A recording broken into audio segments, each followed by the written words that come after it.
Hello दोस्तों, आज हम लोग पुनः 12th class physical chemistry chapter पदार्थ की ठोस अवस्था में हम लोग सेकेंड टॉपिक लेके आ रहे हैं। एक अगले पार्ट्स में हम लोग पढ़े थे क्रिस्टलीय और अक्रिस्टलीय, उसका सारा विभेद वर्णन हो चुका था। अब हम लोग देखिए आज का टॉपिक है आकाशीय जालक। आकाशीय जालक, स्पेस लैटिस।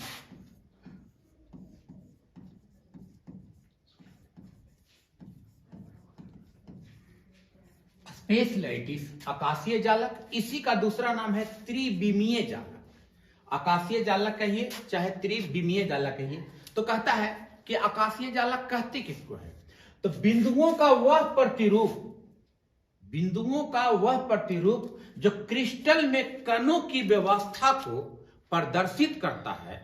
बिंदुओं का वह प्रतिरूप जो क्रिस्टल में कणों की व्यवस्था को प्रदर्शित करता है, उसे हम लोग कहते हैं आकाशीय जालक, स्पेस लैटिस।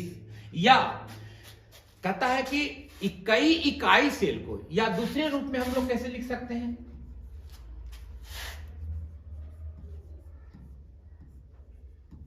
जब कई इकाई सेल को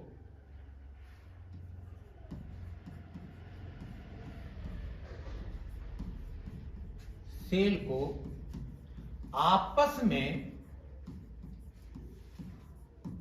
जोड़ दिया जाए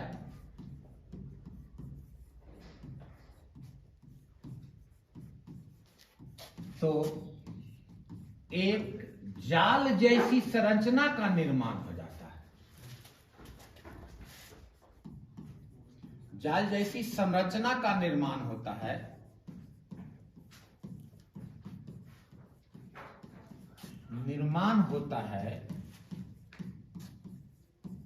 उसे आकाशीय जालक कहते हैं।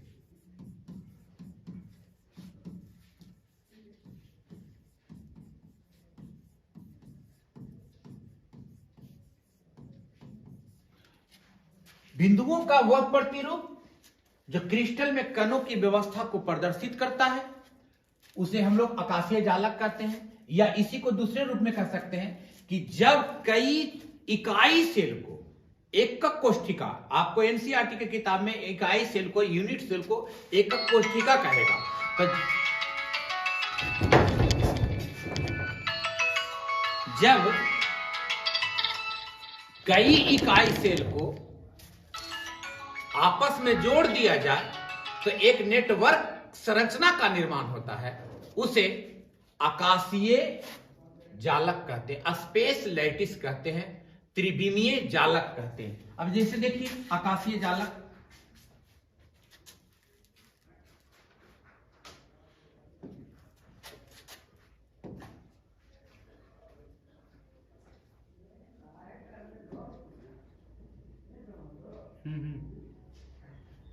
पेन से ऊपर कीजिए, पेन में से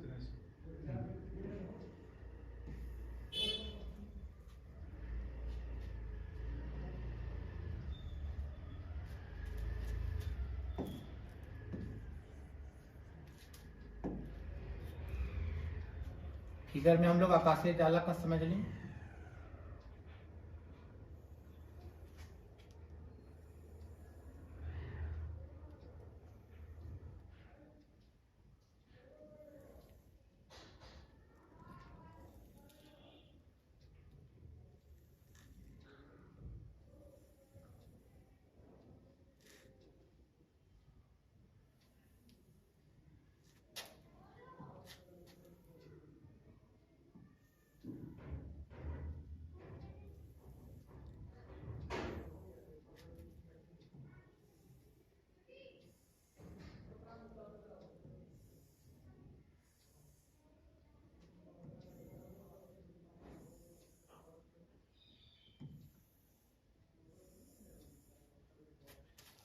हर जहां जहां कटान है,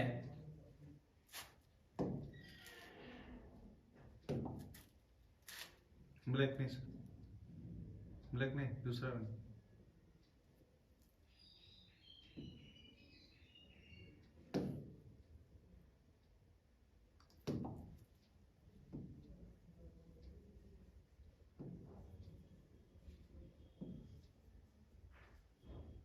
जहां जहां आपका कटान है, ये बिंदुओं का प्रतिरूप को आपको दिखाना है।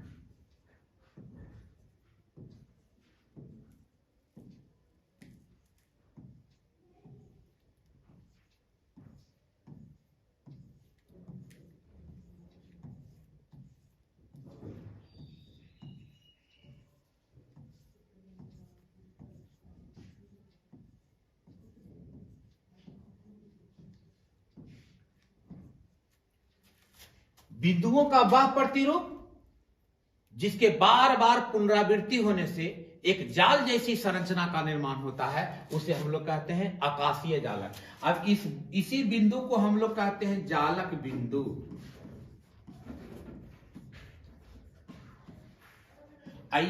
एक छोटा सा भाग, ये देखिए, अगर हम इसकी बात कर लें, यह एक छोटा सा भाग, यह एक छोटा सा भाग कहलाएगा इकाई सेल। इकाई सेल। अब यहां देखिए, जब कई इकाई सेल को 1 2 3 4 5 6 7 8 9 10 11 12 जब कई इकाई सेल को आपस में जोड़ दिया जाता है तो एक जाल जैसी संरचना का निर्माण होता है। इसी संरचना को कहते हैं हम लोग आकाशीय जालक। आकाशीय जालक। अब आकाशीय जालक में एक डॉट जो इस संरचना है, ये संरचना, डॉट जो संरचना है, इस संरचना को हम लोग कहते हैं जालक बिंदु। इस सारे संरचना को हम लोग कहेंगे जालक बिंदु। अब आकाशीय जालक का ये जो छोटा सा भाग जो 1 2 3 4 देख रहे हैं, इसको कहते हैं हम लोग इकाई सेल। अब इसकी संरचना देखिए, अगर इस बोर्ड पे ऐसे देखा जा रहा है तो आपको 1 पार्ट 2 पार्ट 3 पार्ट दिखाई दे रहा है। 3 पार्ट इसके डीप में अंदर की ओर है, यानी कि इसमें 6 भाग है, 6 फलक है। आकाशीय जालक में 6 भाग फलक हैं, जिसमें 3 फलक आपको साफ दिखाई दे रहा है, एक 2 और एक 3, ऐसे उसके अलग है। अब इसको अगर हम 6 भाग को एक ही पार्ट में दिखाना चाहते हैं तो देखिए, ये है इकाई सेल। इकाई सेल।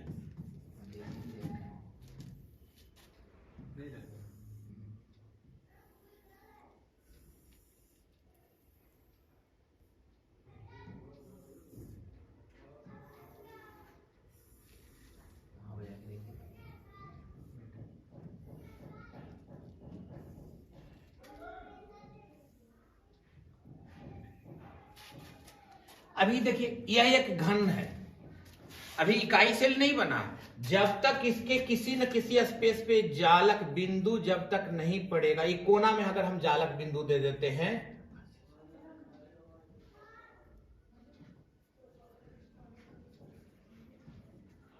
अब जाकर के यह एक यूनिट सेल बन चुका है। अब कौन सा यूनिट सेल बना है वो अलग चीज है, लेकिन आपका यही सेम पार्ट्स ये है, ये जितने भी छोटे छोटे पार्ट्स देख रहे हैं, इस सब के सब क्या है, इकाई सेल है। तो अब इकाई सेल किसे कहते हैं? तो आकाशीय जालक का एक छोटा सा भाग, आकाशीय जालक का एक छोटा सा भाग, ये है आपका आकाशीय जालक। आकाशीय जालक का एक छोटा सा भाग इकाई सेल कहलाता है, जिसके बार बार पुनरावृत्ति होने से एक जाल जैसी संरचना का निर्माण होता है। जिसके बार बार पुनरावृत्ति होने से, बार बार रिपीटेशन होने से एक नेटवर्क स्ट्रक्चर का निर्माण होता है। तो एक छोटा सा भाग कहलाता है इकाई सेल। आकाशीय जालक का एक छोटा सा भाग इकाई सेल कहलाता है। और या कई इकाई सेल को आपस में जोड़ दिया जाए, कई इकाई सेल को आपस में जोड़ देने के पश्चात एक जाल जैसी संरचना का निर्माण हो जाता है। इसी को हम लोग कहते हैं आकाशीय जालक। यानी कि आकाशीय जालक का निर्माण इकाई सेल से हुआ है। जब कई इकाई सेल मिलेगा तो आकाशीय जालक का निर्माण होगा। तो अब इसमें से ये जो डॉट स्ट्रक्चर है, ये सारे डॉट स्ट्रक्चर कहलाता है जालक बिंदु, लैटिस पॉइंट। लैटिस पॉइंट, इसको कहेंगे स्पेस लैटिस, इसको कहते हैं यूनिट सेल। ऐसे एनसीईआरटी की किताब में इसको लिखा रहेगा एकक कोष्ठिका। इकाई सेल का ही दूसरा नाम है एकक कोष्ठिका। अब यहां मेन आ गया आपका यूनिट सेल। अब इकाई सेल क्या है वो तो समझ में आ गया कि आकाशीय जालक का एक छोटा सा भाग जिसके बार बार पुनरावृत्ति होने से एक जाल जैसी संरचना का निर्माण हुआ, उसे हम लोग कहते हैं आकाशीय जालक। और आकाशीय जालक का एक छोटा सा भाग इकाई सेल कहलाता है। आकाशीय जालक का छोटा सा भाग इकाई सेल कहलाता है। और इकाई सेल में जब तक ये लैटिस पॉइंट नहीं होंगे, इसको हम लोग एक डॉट स्ट्रक्चर से इंडिकेट करते हैं, तो इसी डॉट स्ट्रक्चर को हम लोग कहते हैं lattice point. Dot structure lattice point कहलाता है। अब आगे देखिए,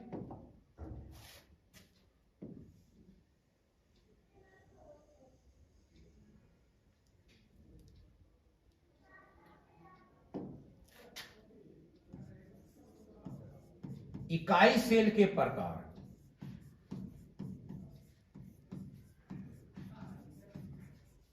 बहुत इंपॉर्टेंट टॉपिक है यूनिट सेल। इससे इसके 4-5 कंडीशन से हम लोग डिवाइड करके इसको इकाई सेल के बारे में जान लें। तो इकाई सेल किसे कहते हैं जान गए।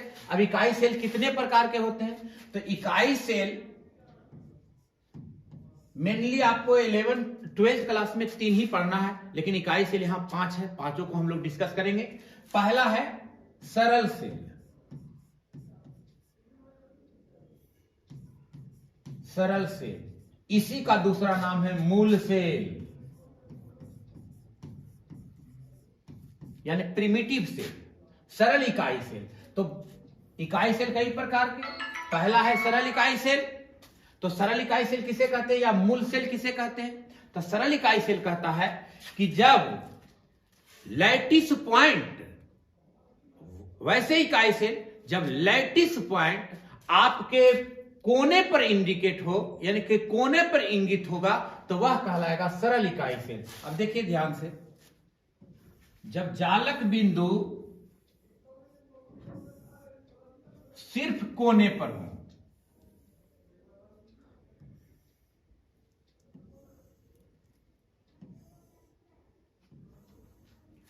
ये देखिए अभी ये घन है, इसको हम लोग क्रिस्टल या इकाई सेल नहीं कह सकते।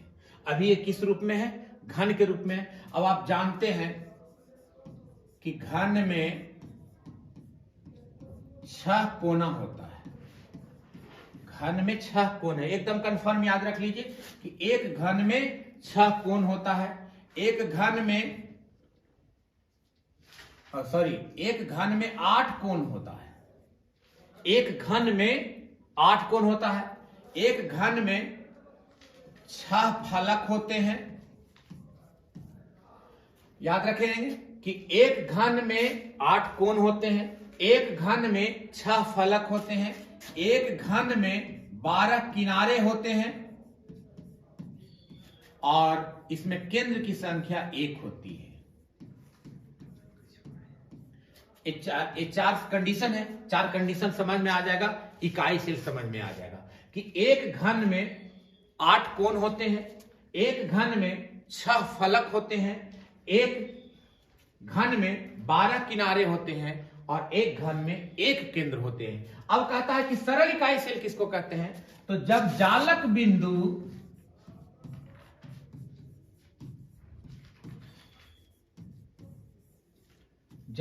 बिंदु सिर्फ कोण पर निहित हो,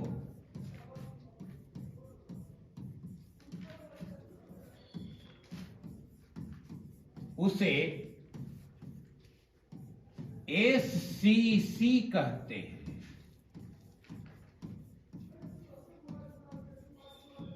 जब जालक बिंदु सिर्फ कहां हो, सिर्फ कोण पर हो, जिस क्रिस्टल में, जिस यूनिट सेल में जब जालक बिंदु सिर्फ कोना पर निहित हो, तो उस कंडीशन में हम लोग कहेंगे सरल इकाई सेल। अब हम जानते हैं कि एक घन में कितने कोने हैं, 8 कोने हैं। तो इसका मतलब है कि लैटिस पॉइंट जो होगा ये 8 कोना पर ही निहित होगा,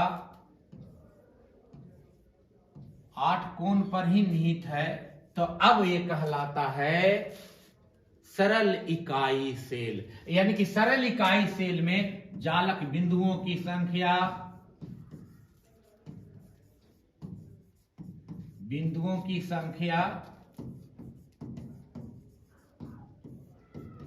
8 होती है। कंफर्म याद रख लें कि सरल इकाई सेल में जालक बिंदुओं की संख्या 8 होती है। सरल इकाई सेल किसे कहते हैं? फिर से पुनः देख लीजिए कि जब लैटिस पॉइंट सिर्फ क्रिस्टल के कोण पर ही निहित होंगे, जितने भी कोण हो, तो जितने कोण क्या है आप जानते हैं कि एक घन में 8 कोण होता है, तो यानी कि लैटिस पॉइंट जालक बिंदु होगा उस सभी कोणों पर निहित होगा। तो जब जालक बिंदु सिर्फ कोण पर निहित होगा तो उसको हम लोग कहेंगे सरल इकाई सेल, एससीसी। इसमें जालक बिंदुओं की संख्या 8 होती है। देखिए अब दूसरा,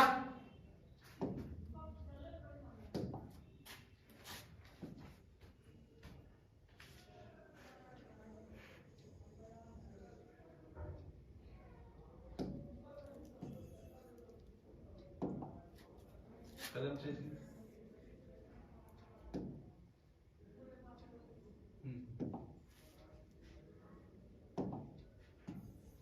देख ले दूसरा, सेकंड आपका है फलक इकाई सेल, फलक केंद्रित इकाई सेल, कुछ भी लिखा रहता है, एफसीसी, इसको शॉर्ट में कहते हैं एफसीसी, फेस सेंटर्ड सेल, फलक इकाई सेल। अब फलक इकाई सेल कहता है किसको? कि वैसा इकाई सेल। इकाई सेल का 5 भेद है। पहला था सरल इकाई सेल, दूसरा है फलक इकाई सेल। अब फलक इकाई सेल किसे कहते हैं? तो वैसा इकाई सेल जब जालक बिंदु कोना के अलावे प्रत्येक फलक में हो तो उसको हम लोग कहेंगे एफसीसी। वैसा इकाई सेल जब जालक बिंदु कोना के अलावे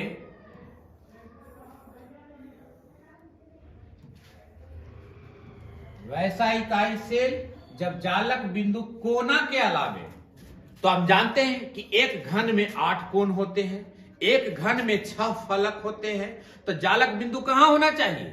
कोना और फलक। तो जब कोना के अलावे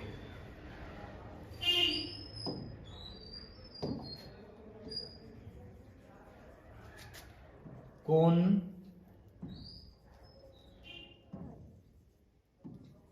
लैटिस पॉइंट कोण के अलावे प्रत्येक फलक के केंद्र में हो। अब देखिए यह एक फलक है, ये दूसरा फलक है, ये आपका तीसरा फलक है, ये आपका चौथा फलक है, और देखिए एक फलक ये आपके अंदर है, ये 5वां, ये आपका बाहरी फलक है। अब ईंट का कंडीशन में आप जाकर के देख सकते हैं, उसमें 6 फलक दिखाई देगा। किताब होगा, किताब में भी देखिएगा 6 फलक होगा। तो कहता है कि जब जालक बिंदु कोण के अलावे प्रत्येक फलक के बीच में हो,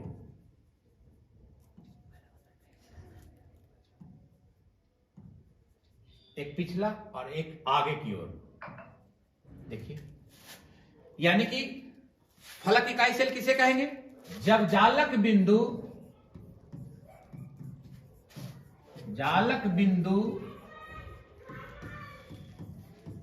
कोण और प्रत्येक फलक के बीच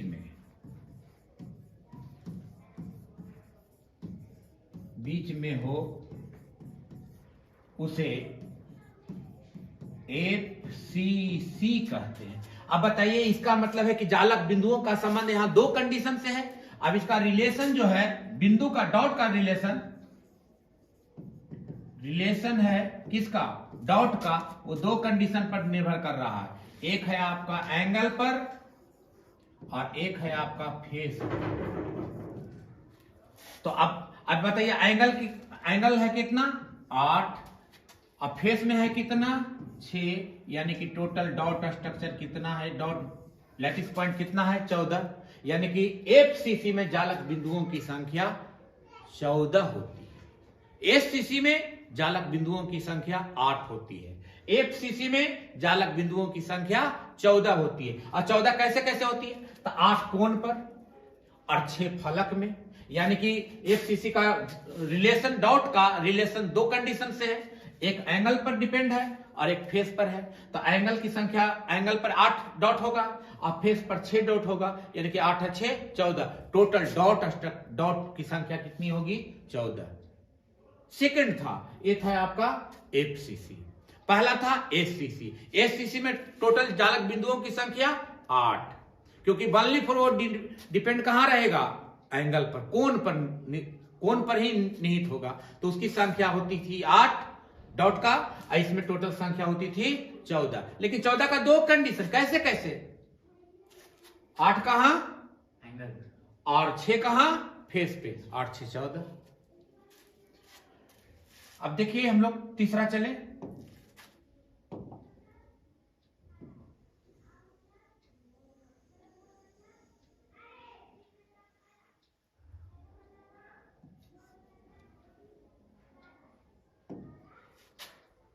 तीसरा है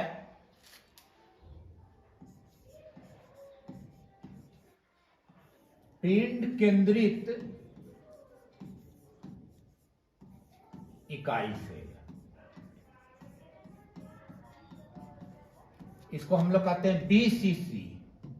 BCC, body centred cell. Body centred cell, पिंड केंद्रित इकाई सेल। अब यहां देखिए बीसीसी किसको कहेंगे? तो कहता कि वैसा इकाई सेल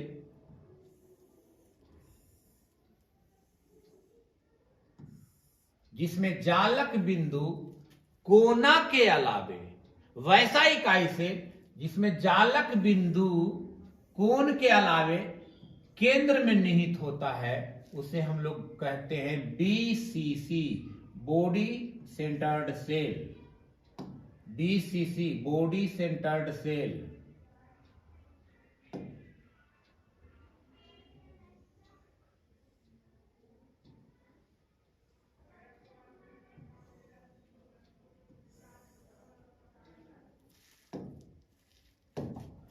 वैसा इकाई सेल जिसमें जालक बिंदु कोना के अलावे, तो कोना की संख्या टोटल 8,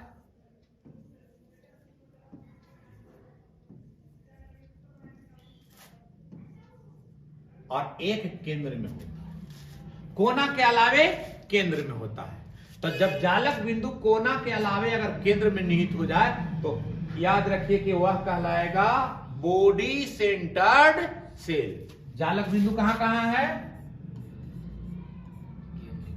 जालक बिंदु कोण के अलावे केंद्र में हो, केंद्र में हो, उसे बीसीसी कहते हैं। अब बताइए इसका रिलेशन क्या है? डॉट का रिलेशन है लैटिस पॉइंट का कहां कहां?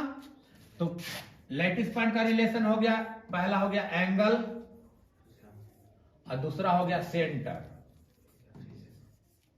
एंगल और, तो एंगल की संख्या कितनी? 8, और सेंटर कितना? 1, यानी कि टोटल डॉट लैटिस पॉइंट कितना? 9। लैटिस पॉइंट हो गया टोटल 9।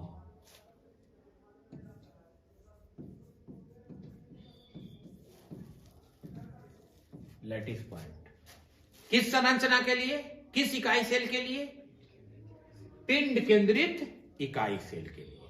तब पिंड केंद्रित इकाई सेल का परिभाषा है कि जब जालक बिंदु कोण के अलावे कहां होना चाहिए? केंद्र में हो, तो उसे हम लोग कहेंगे बीसीसी। इसमें कुल जालक बिंदुओं की संख्या 9 होती है। देखिए अगला,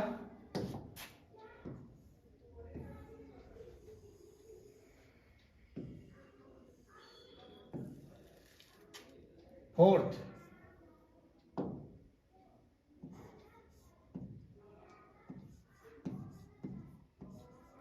अंतः केंद्रित इकाई सेल। इसको हम लोग कहते हैं ECC. ECC, end centred cell. अब इंड सेंटर्ड सेल की संरचना से समझ लीजिए।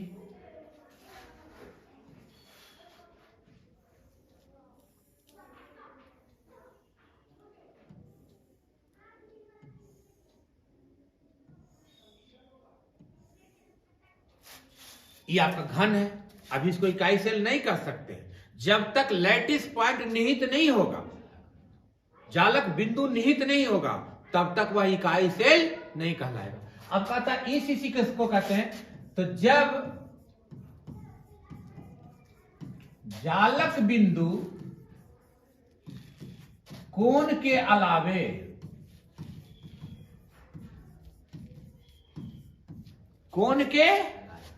तो पहले तो कोण के अलावे आमने सामने के दो सतहों में हो,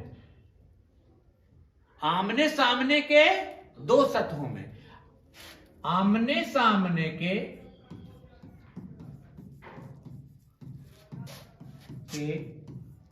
दो सतहों में हो,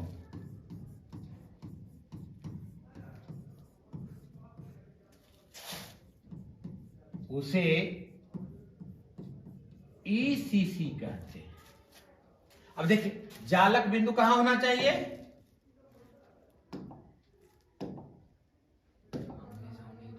पहला कहां कह रहा है, कोण पर, पहला कहां कह रहा है, कोण पर, और टोटल कोण की संख्या 8।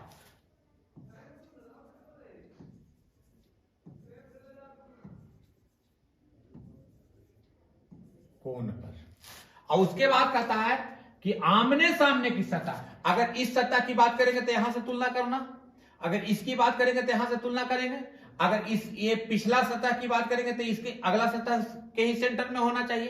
तो कहता है कि जब जालक बिंदु कोण के अलावे आमने सामने के दो सतहों में हो, कोण के अलावे कहां होना चाहिए, आमने सामने की सतहों में। अगर इसकी बात करते हैं, ये देखिए हमने एक सतह का चयन किया तो इसके सामने ये सतह हो जाएगा, या कोई लड़का अगर यहां दिखाना चाहता है तो फिर यहां दिखाएगा, ये दोनों में नहीं दिखाएगा, आमने सामने के दो सतहों में होना चाहिए।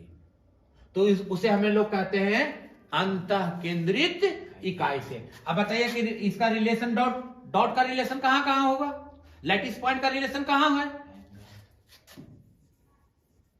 रिलेशन डॉट का कहां से है, तो पहला है एंगल से और फेस टू फेस,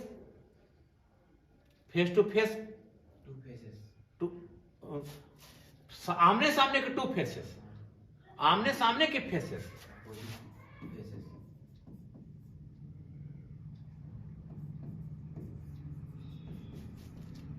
देखिए एंगल की संख्या 8 और टू फेसेस तो दो ही डॉट निहित होगा, तो 8 2 10, यानी कि बताइए कि ईसीसी में कुल लैटिस पॉइंट कितना है, 10। अंतः केंद्रित इकाई सेल में जालक बिंदुओं की संख्या 10। कैसे, तो 8 कोना पर और 2 आमने सामने के सतहों में, तो 8 2 10। अब देखिए लास्ट,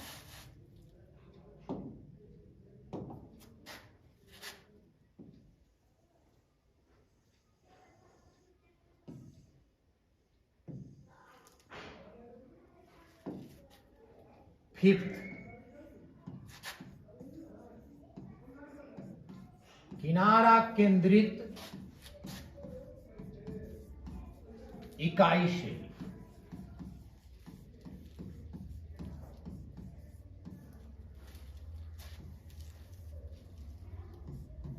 इसको शॉर्ट में कहते हैं ईडीसीसी, एज सेंटर्ड सेल, किनारा केंद्रित इकाई सेल। अब किनारा केंद्रित इकाई सेल किसे कहते हैं, पहले इस फिगर के आधार से समझ लें कि एज सेंटर्ड सेल क्या है, किसे कहेंगे as centred cell.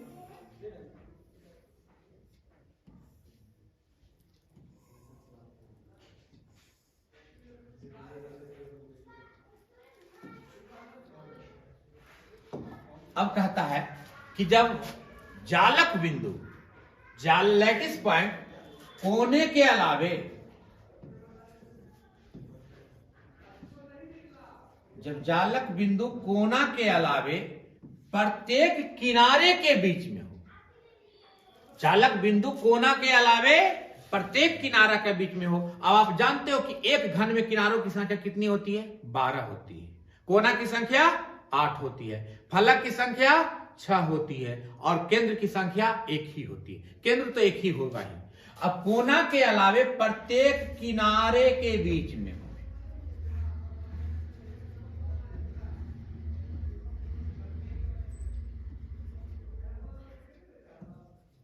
Lattice point कोना के अलावे, देख लीजिए, कोना के अलावे प्रत्येक किनारे में हो जब जालक बिंदु कोण के अलावे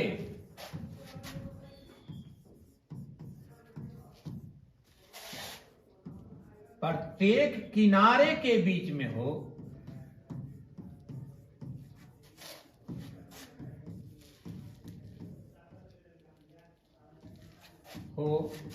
उसे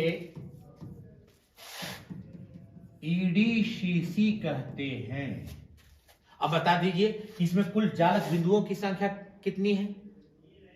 तो किनारा 12 और कोण 8, 8 12 20। तो अब बताइए इसके लैटिस पॉइंट का रिलेशन लैटिस पॉइंट का कितना हो जाएगा? कैसे कैसे? Angle plus edge. और एंगल की संख्या कितनी और एज की संख्या कितनी? यानी कि 12 8 20, यानी कि टोटल लैटिस पॉइंट 20 हो गए। तो ये आपका था इकाई सेल। इकाई सेल कितने प्रकार के? 5 प्रकार के। पहला सरल इकाई सेल, जब जालक बिंदु सिर्फ कोना पर हो। जालक बिंदु सिर्फ कोना पर होगा तो एससीसी कहलाएगा। उसमें जालक बिंदुओं की संख्या 8 होगी। दूसरा है एफसीसी, फलक इकाई से, जब जालक बिंदु कोना के अलावे, जब जालक बिंदु कोना के अलावे प्रत्येक फलक के बीच में हो तो कहलाएगा एफसीसी। इसमें जालक बिंदुओं की संख्या टोटल 14, 8 6 14। पिंड केंद्रित इकाई से, जब जालक बिंदु कोना के अलावे केंद्र में हो तो उसको हम लोग कहेंगे पिंड केंद्रित इकाई से। अंत केंद्रित इकाई से, जालक बिंदु कोना के अलावे आमने सामने के 2 फलकों में हो तो 8 2 10। किनारा केंद्रित इकाई से, जब जालक बिंदु कोना के अलावे प्रत्येक किनारे के बीच में हो उसको हम लोग कहते हैं ईडीसीसी। अब इसमें जालक बिंदुओं की संख्या 20 होती है। तो हमने सबसे पहले क्लासिफाइड कर दिया इकाई सेल को, वर्गीकरण। इकाई सेल के 5 भागों में बांटे, पांचों का परिभाषा पढ़ लिए, पांचों में जालक बिंदुओं की संख्या पढ़ लिए और जालक बिंदु कहां कहां निहित होगा इसके बारे में पढ़ लिए। अब हम लोग इसी का इकाई सेल का सेकंड टॉपिक देखते हैं। इकाई सेल में परमाणुओं की कुल परमाणुओं की संख्या का गणना। इकाई सेल में कुल परमाणुओं की संख्या का गणना।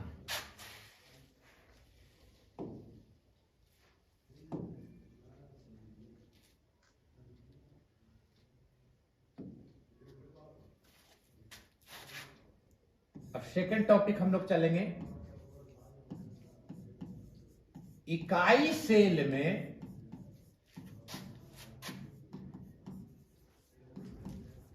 कुल परमाणुओं की संख्या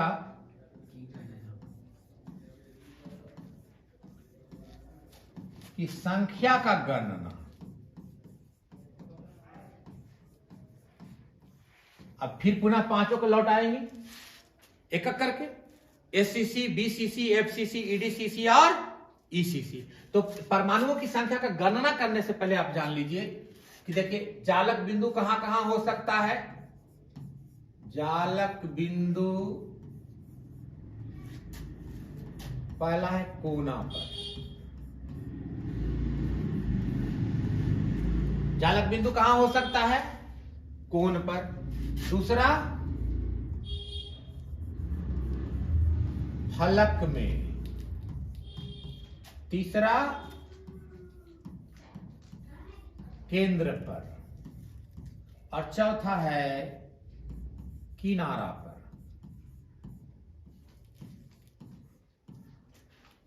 जालक बिंदु निहित है पहला कोण पर, दूसरा फलक में, तीसरा केंद्र पर और चौथा किनारा पर।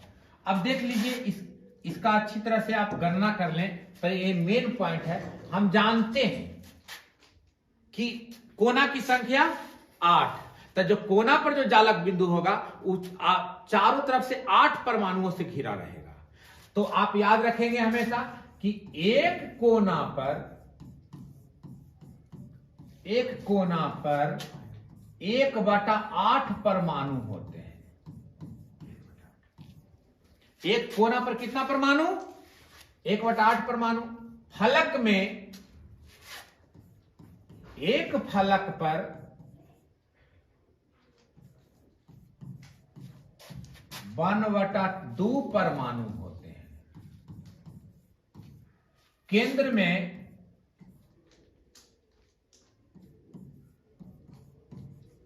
एक परमाणु होते हैं और किनारा पर 1/4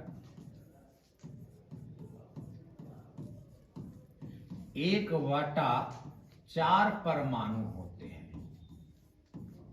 ये शर्त है। इस शर्त को अगर याद रहेगा तो किसी भी इकाई सेल की बात करें, किसी भी इकाई सेल के हम लोग परमाणुओं की संख्या का गणना कर सकते हैं। तो अब एक बात को, ये पहला शर्त है, इसको याद रखना है कि एक कोना पर कितने परमाणु? 1/8 परमाणु। अकोना की संख्या 8।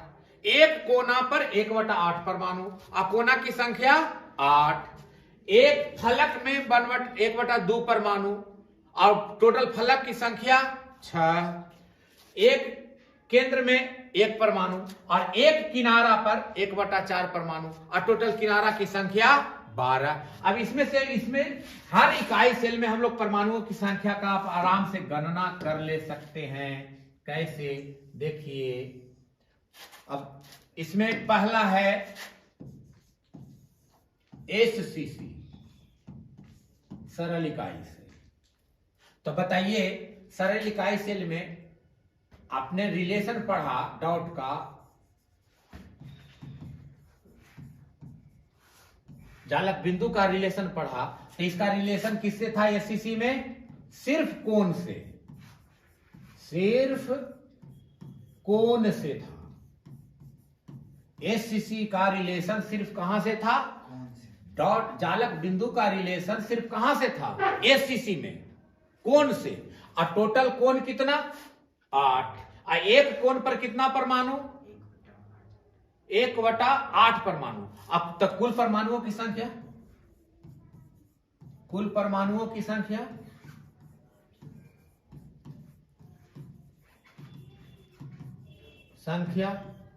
कितना हो जाएगा जी? तो 8 गुने 1/8, यानी कि कुल परमाणुओं की संख्या 1 होगा। अब बताइए कि SCC में कुल परमाणुओं की संख्या 1।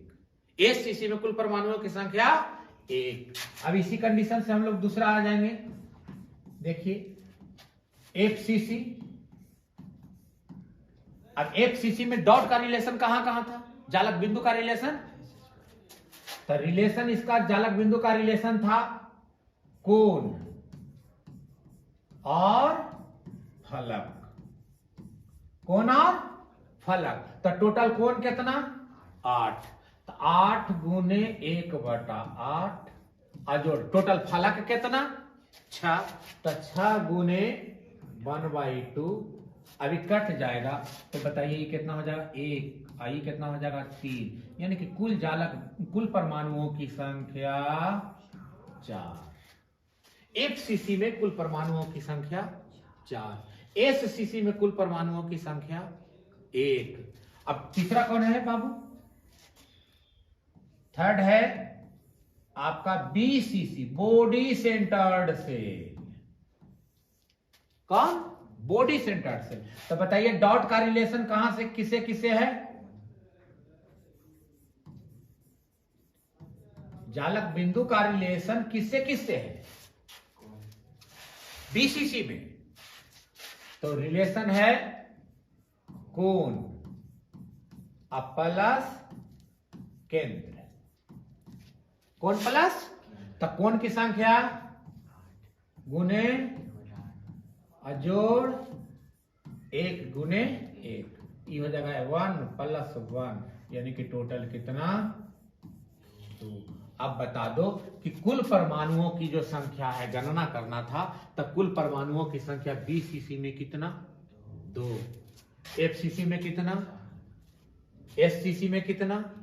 1। अब देखिए इसी में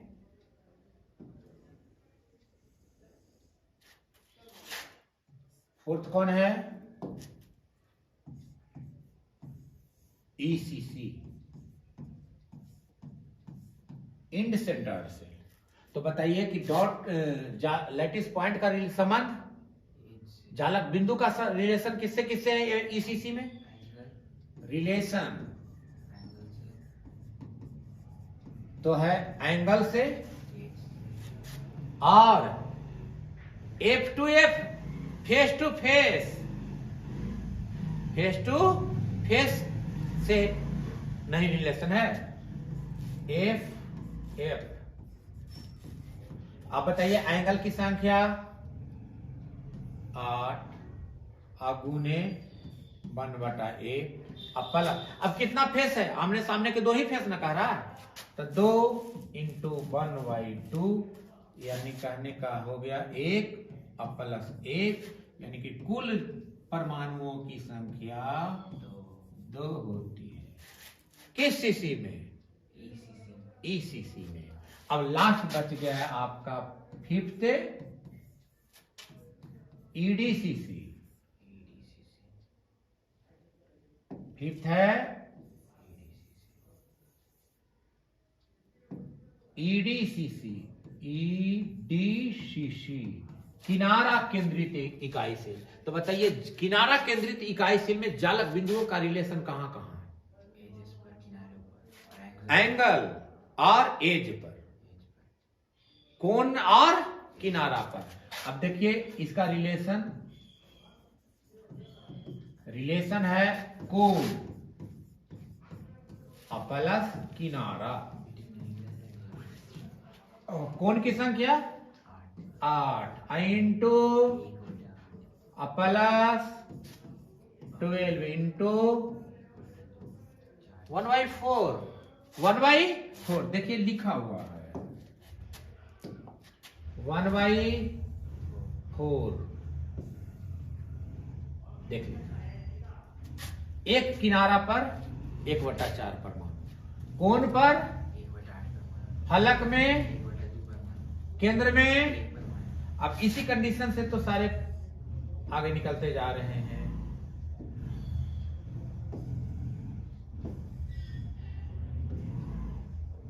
अब देख लीजिए तो कितना हो जाएगा 1 प्लस 4 × 12 3, यानी कि कुल परमाणुओं की संख्या 4। कंप्लीट। तो इकाई सेल में हम लोग अब देखिए इसका 3 कंडीशन को जाने। सबसे पहला परिभाषा जान गए, दूसरा पॉइंट जालक बिंदु जान गए, तीसरा पॉइंट उसमें कुल परमाणुओं की संख्या जान गए। कोई प्रॉब्लम? ये आपका अब देखिए अगला है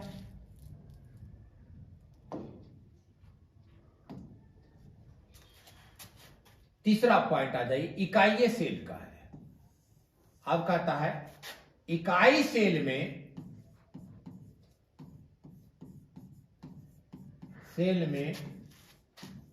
गोले की त्रिज्या और किनारे के बीच में रिलेशन निकालना है, यानी पांचों का निकालना है। गोले की त्रिज्या और किनारे के बीच संबंध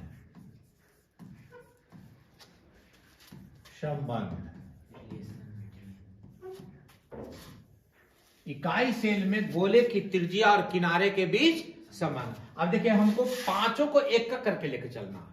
तो सबसे पहला कौन है? ACC, सरल इकाई सेल। अब देखिएगा फिगर के आधार से समझ लीजिए, एक समझ में आ जाएगा, पांचों समझ में आ जाएगा बाबू।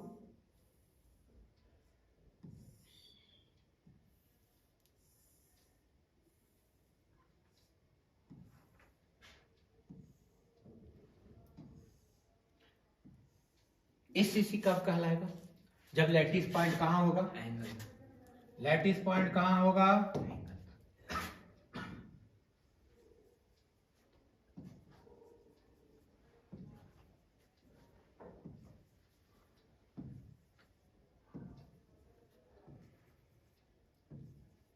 पहले तो ये क्यूब है, तो हम जानते हैं कि क्यूब की प्रत्येक भुजा आपस में क्या होती है, इक्वल होती है, बराबर होती है।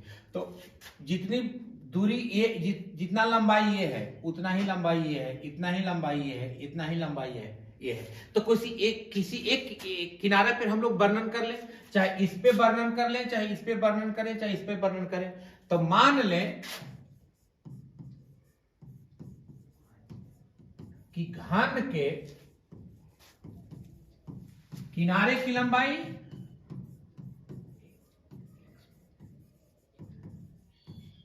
कितना है, ए है। किनारे की लंबाई ए है। अब किसी एक भुजा का अध्ययन करना है आपको, क्योंकि प्रत्येक भुजा आपस में क्या है, बराबर है। तो देखिए इसको हम इस भुजा पर वर्णन कर लेते हैं। ये देख रहे हैं, इस भुजा को वर्णन कर लेते हैं। इसको केंद्र मान के एक गोला बना दो।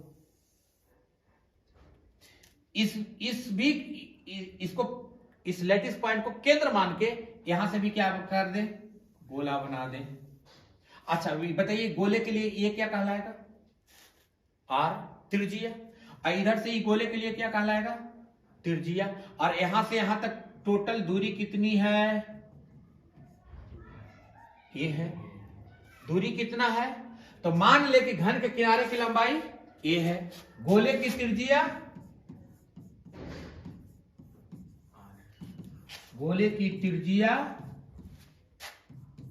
आर है, गोले की त्रिज्या आर है। अब घन की लंबाई, तो आप बताइए कि इस चित्र के प्रश्न के आधार से क्या कहता है, प्रश्न से r प्लस आर बराबर ए। इसकी दूरी के बराबर हो जाती है। तो r प्लस आर बराबर ए, यानी कि 2r बराबर ए। तो r बराबर कितना, अब बताइए। तो रिलेशन बिटवीन गोले की त्रिज्या और किनारे के बीच में क्या संबंध निकला, एससीसी के लिए। तो एससीसी के लिए गोले की त्रिज्या और किनारे के बीच में संबंध निकला कि आर जो होगा वो भुजा की लंबाई की आधी होती है, यानी आर बराबर ए बटा 2। अब इसी कंडीशन से हम इसका दूसरा देख लेते हैं।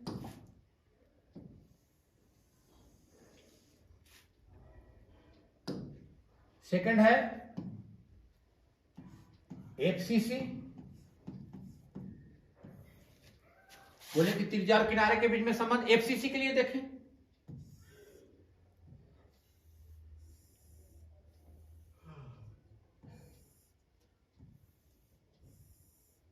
अब बात रही कि एफसीसी कहते किसको है, तब जब जालक बिंदु कोना के अलावे प्रत्येक फलक के बीच में हो।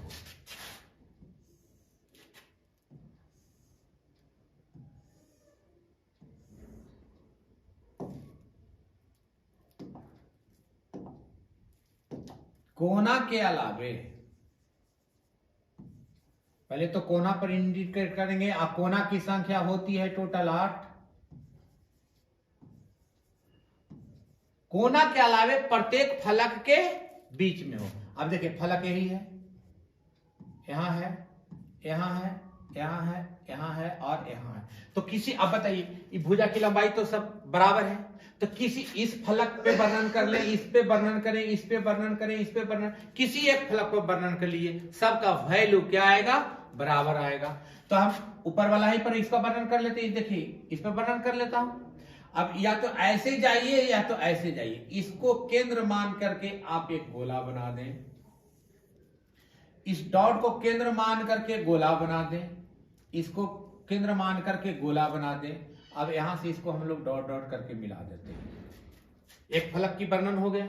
अब देखिए इसका यहां से यहां तक दूरी आर, ई दूरी 2r, E R I R 2r, ई दूरी कितना आर। अब देखिए तो एक ट्रायंगल बन रहा है। देखिए यहां एक ट्रायंगल बन रहा है।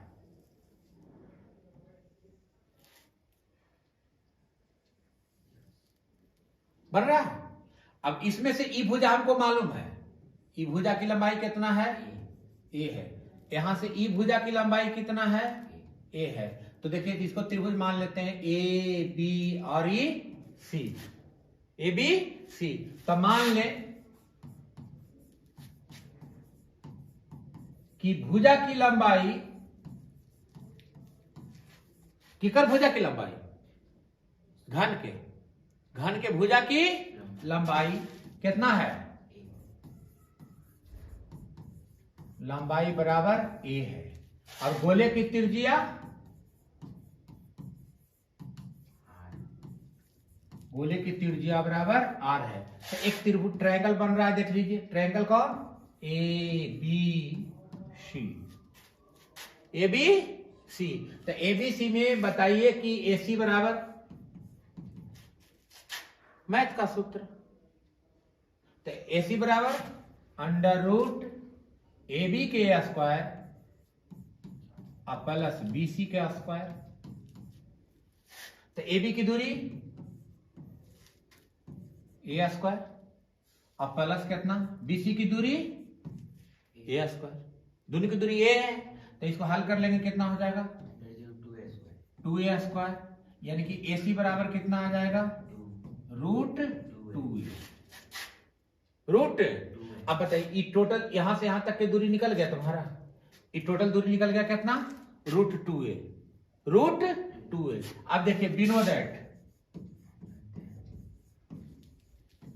हम जानते हैं, क्या जानते हैं कि AC में यहां से यहां तक दूरी r, यहां से यहां तक दूरी 2r, यहां से यहां तक दूरी r, यानी कि हम जानते हैं कि AC बराबर हो गया 4r।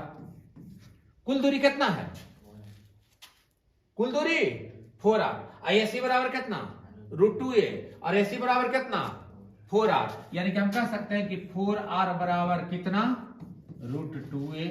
तो r बराबर कितना, रूट 2A बटा 4। अब बताइए कि गोले की त्रिज्या और किनारे के बीच संबंध किसके लिए निकला,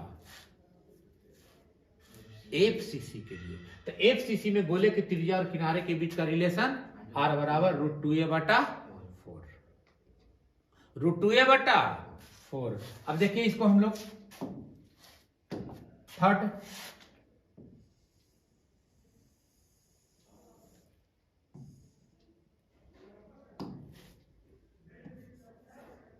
तीसरा है BCC, तीसरा कौन, BCC। आराम से देखिए, ये थोड़ा सा टिपिकल है क्योंकि इसमें कंट्रैक्शन करना पड़ेगा, क्योंकि ट्रायंगल बन नहीं पाता है,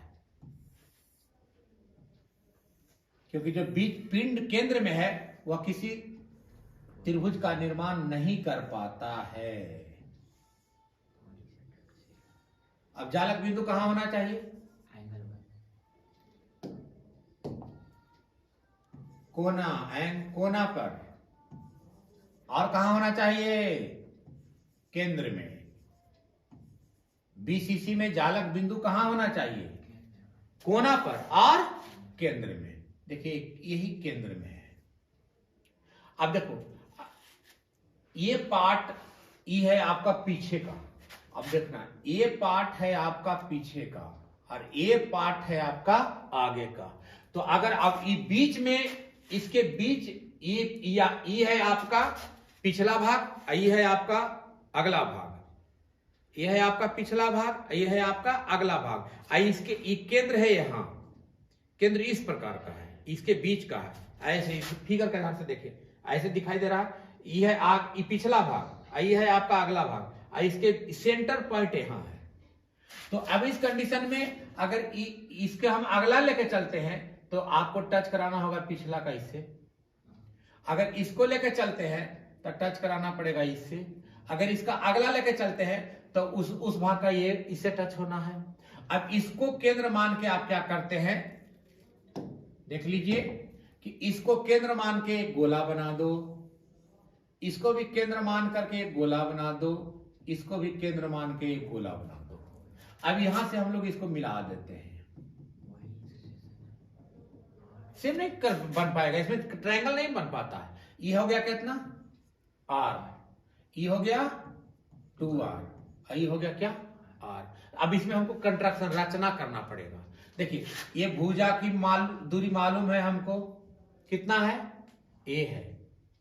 अरे भुजा की लंबाई, ये भुजा की लंबाई, इसकी लंबाई ये, इसकी सबकी लंबाई a है, भुजा की लंबाई कितनी है, यहां से यहां तक की दूरी कितना है, ए है। मान ले कि भुजा की लंबाई ए है। अब इस कंडीशन में हम देखिए इसको कंट्रैक्शन करते हैं, यहां से इसको हम मिला दिया,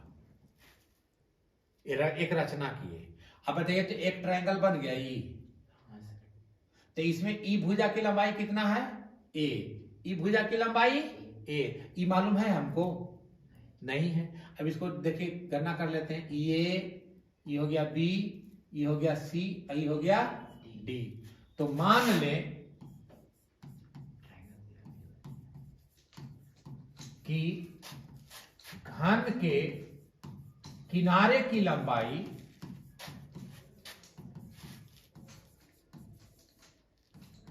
कितना है, ए, गोले की त्रिज्या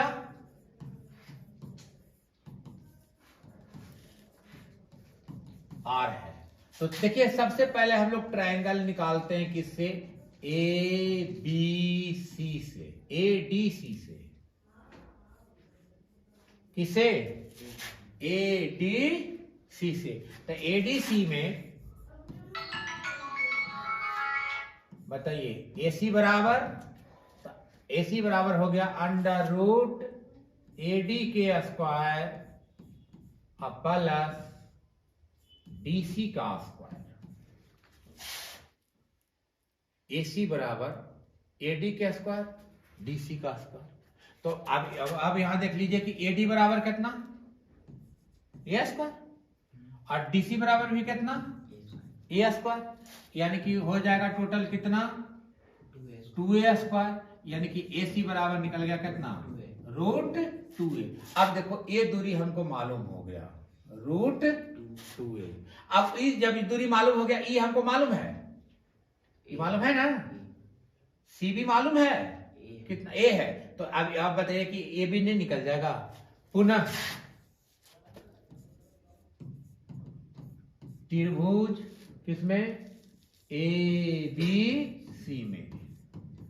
तो ए बी सी में अब देख लीजिए कि ए बी बराबर, तो ए बी बराबर हो गया कितना, अंडर रूट ए सी का स्क्वायर प्लस बी सी का स्क्वायर। तो अब बताइए कि ए बी बराबर कितना हो जाएगा, ए सी कितना है, रूट 2A का होल स्क्वायर प्लस कितना, A स्क्वायर, यानी कि ए बी बराबर हो गया 2A square plus A square, यानी ए बी बराबर हो गया अंडर रूट 3A स्क्वायर, यानी ए बी बराबर हो गया रूट 3A। तो दिक्कत, अब देख लो ए बी बराबर कितना है। अब यहां देखिए तो यहां से यहां तक लिए त्रिभुज के लिए, माने गोले के लिए ई दूरी R, ई दूरी 2R, ई दूरी R, यानी कि टोटल दूरी कितना हो जाएगा, 4R। वी नो दैट, यहां से आ जाइए,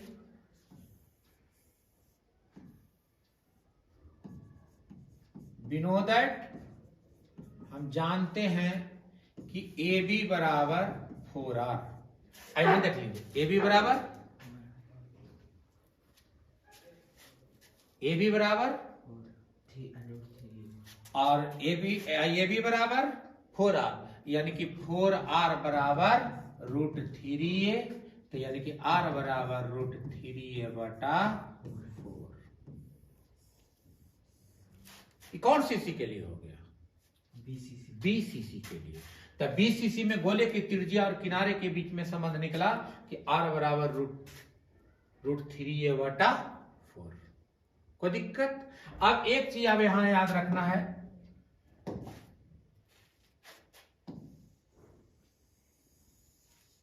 फोर्थ जो है, फोर्थ है ECC। तो जो मान FCC का होगा, FCC का होगा, वही मान ECC का होगा, यानी कि ECC बराबर भी होता है, ECC में R बराबर होगा रूट 2A बटा 4। अब सबसे सिंपल फिफ्थ है, पांचवा ईडीसीसी।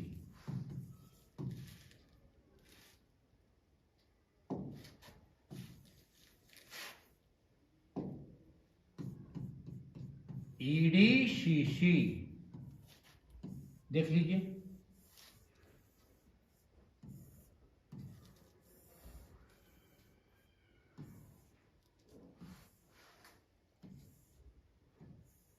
ईडीसीसी कोना के अलावे किनारे के बीच में।